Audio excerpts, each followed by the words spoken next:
this lesson we're going to talk about series, which means now we're going to take the terms of the sequence and add them together to find the sum. And we're going to focus on finite series today, which means they have a starting and a stopping point. And so in the summation notation, which is known as the sigma, and you can see the sigma right there, it says the bottom k equals 1 to n, and I have a formula. So k equals 1, I'm going to start at 1, and I'm going to plug it into the formula and keep going until I get to n. So this is a finite sequence. Finite sequence. Okay, so here are going to be the formulas that we're going to need to do that. So for a finite arithmetic sequence, we have S sub n equals n over 2 a sub 1 plus a sub n. And this one is last term known.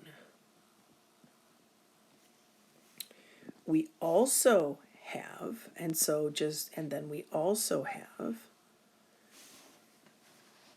S sub n equals n over 2 times 2 a sub 1 plus n minus 1 d.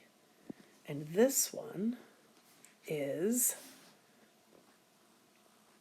last term unknown. Okay, last term unknown. So a couple things. This one, just to label the variables, a sub 1 is the first term.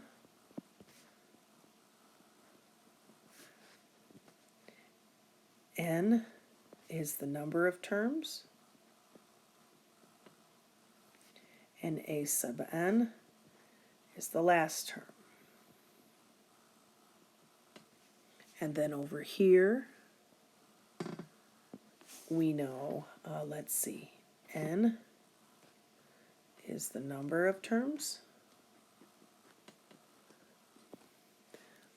A sub 1 is the first term. And d is the common difference.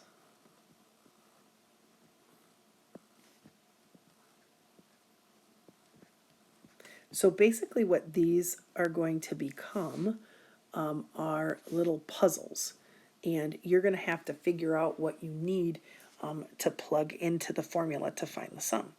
Okay, so here, the geometric one then is S sub n, a sub 1, 1 minus r to the n, all over 1 minus r.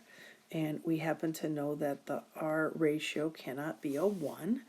And so in this formula, a sub 1 is your first term.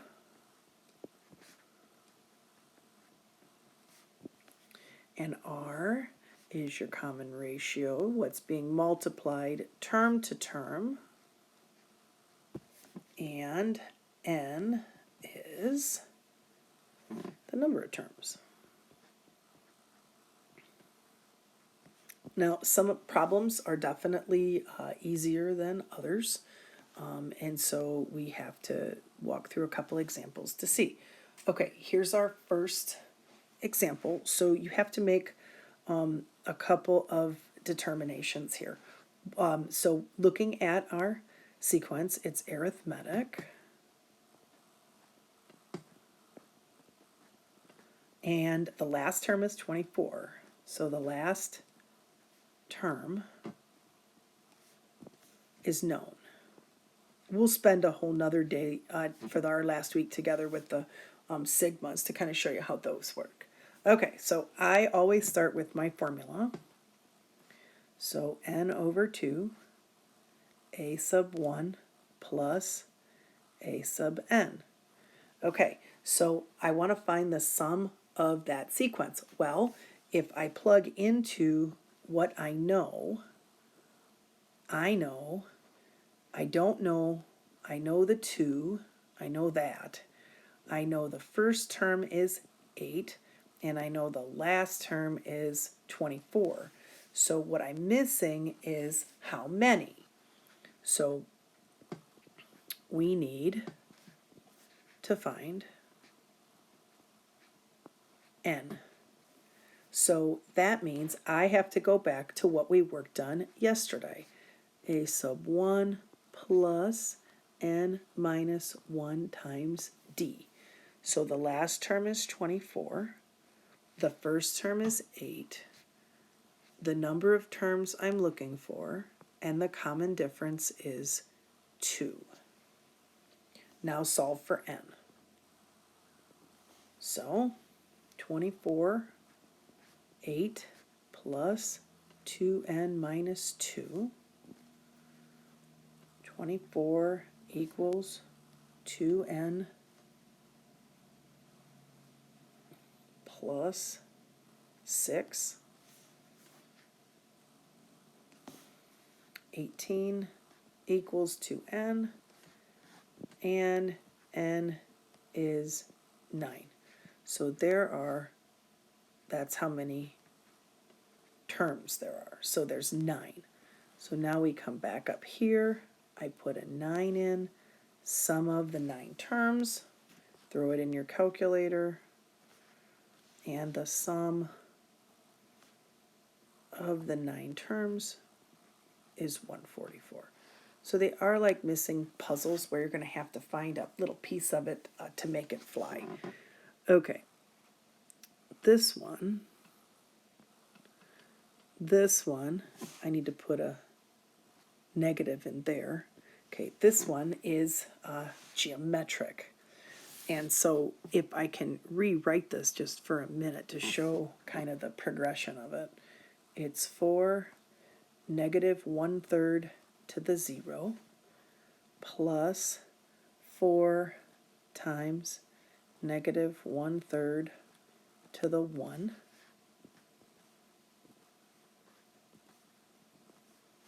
plus 4 times negative 1/3 to the 2 dot dot dot dot dot until I get to the end.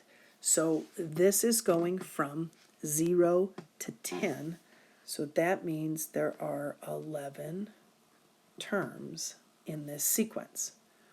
Okay, so I also know that my r is negative 1/3, and if I have 11 terms, n is 11. And now we're going to plug into the formula. So S sub n equals a sub 1 times 1 minus r to the n all over 1 minus r. So I want the sum of 11 terms. The first term was a 4, 1 minus. Make sure you put parentheses here to the 11th, and mind your PEMDAS, because, and a lot of mistakes happen here, you cannot do 1 minus negative 1/3. You have to raise that to the 11th power, and you're going to put that into your calculator, and then don't forget, parentheses that you might have to add, and approximately some of those terms is going to be 3. So these are the 2 types of examples, finite arithmetic and finite geometric, you'll be working with in your assignment.